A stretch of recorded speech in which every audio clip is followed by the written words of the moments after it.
God, another rider goes down right in front of us in the commentary box.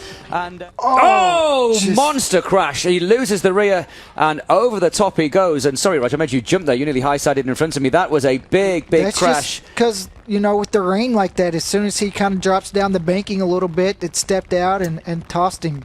And here's the other one, and this is the bike sliding along. It hits the bike there, flames as well as the fuel ignites. Man.